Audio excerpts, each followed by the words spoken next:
Good morning students. आज हम जया जादवानी द्वारा रचित कविता यह कठिन समय नहीं, इसके क्वेश्चन आंसर समझेंगे। तो हमारा जो फर्स्ट क्वेश्चन है वो इस प्रकार है, यह कठिन समय नहीं, यह बताने के लिए कविता में कौन कौन से तर्क प्रस्तुत किए गए हैं। जैसा कि मैंने पहले आपको समझाया भी था कि जो कविता है यह कठिन समय नहीं, इसमें जो कवित्री है जया जादवानी, उन्होंने अनेक तर्कों के माध्यम से समझाया है कि आज का जो समय है, वर्तमान युग में जो समय हमारा चल रहा है वो इतना कठिन समय नहीं है जैसा हमको लगता है। तो जो फर्स्ट तर्क दिया है उन्होंने वो इस प्रकार है, चिड़िया की चोंच में तिनका है और वह उड़ने के लिए तत्पर है। इस वाक्य के माध्यम से जो कवित्री है जया जादवानी, वो समझाना चाहती है कि जो चिड़िया है वो अब भी अपनी चोंच में जो तिनका है उसको लेकर उड़ने के लिए तैयार है, क्योंकि तिनके से वो अपना घोंसला बनाएगी। सेकंड जो तर्क दिया है कि पेड़ से गिरती हुई पत्तियों को सहारा देने के लिए व्यक्तियों के हाथ विद्यमान है।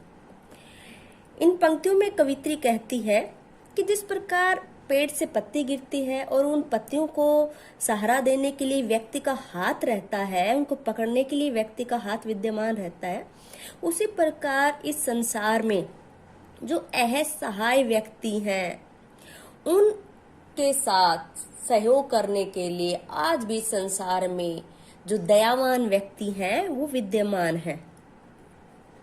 नेक्स्ट जो पंक्ति है कि रेलगाड़ी अपने निश्चित स्थान पर समय पर पहुंच रही है।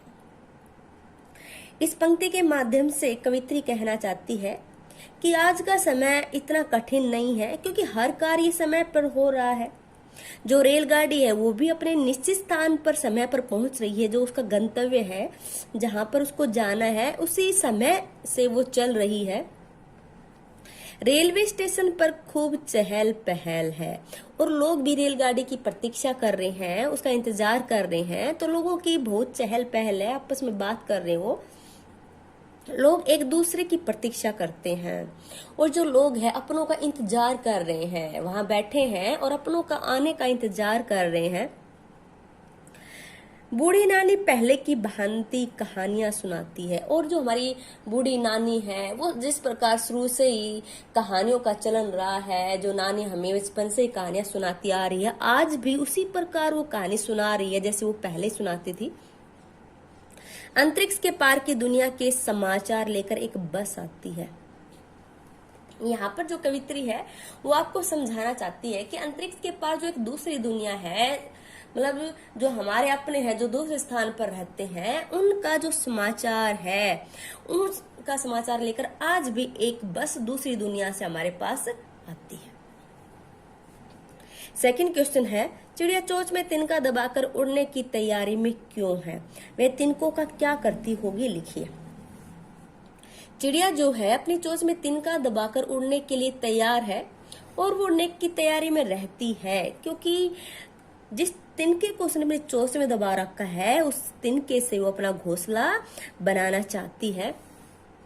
और जो घोंसला है वो एक तिनके से नहीं बल्कि एक एक तिनका इकट्ठा करके बनाया जाता है, और चिड़िया द्वारा जो बनाया घोंसला है उसमें वो चिड़िया रहेगी और अपने बच्चों का लालन पालन भी करेगी, इसलिए वह अपनी चोंच में तिनका दबाकर उड़ने के लिए तैयार है। नेक्स्ट क्वेश्चन है, कविता में कई बार अभी भी का प्रयोग करके बातें रखी गई हैं। अभी भी का प्रयोग करते हुए 3 वाक्य बनाने हैं और देखिए उनमें लगातार, निरंतर, बिना रुके चलने वाले किसी कार्य का भाव निकल रहा है या नहीं। जैसे कि यहाँ पर विभिन्न वाक्य दिए गए हैं। जैसे फर्स्ट जो वाक्य है, अभी भी सर्दी पड़ रही है, मतलब जो सर्दी है वो समाप्त नहीं हुई है, यहाँ पे अभी भी लगाया गया है, तो अभी जो सर्दी है वो जारी है। नेक्स्ट जो वाक्य है, मैं अभी भी पुस्तक लिखता हूँ, कि उसने पुस्तक को लिखना बंद नहीं किया है, अभी भी उसका जो पुस्तक लिखना है वो जारी है। अभी भी माँ उसका इंतजार करती है, कि जो माँ है अभी भी अपने बच्चों का इंतजार करती है। इन तीनों वाक्यों में लगातार बिना रुके चलने वाले कार्य का भाव निकल रहा है। ऐसे ही इस प्रकार आप अलग से वाक्य भी बना सकते हैं, जैसे मैं अभी भी पढ़ रही हूँ, मैं अभी भी लिख रही हूँ, मैं अभी भी गाना गा रही हूँ, मतलब मैं रुकी नहीं हूँ, मेरा जो कार्य है वो निरंतर चल रहा है। नेक्स्ट क्वेश्चन देखिए, नहीं और अभी भी को एक साथ प्रयोग करके 3 वाक्य लिखिए और देखिए नहीं अभी भी के पीछे कौन से भाव छिपे हो सकते हैं।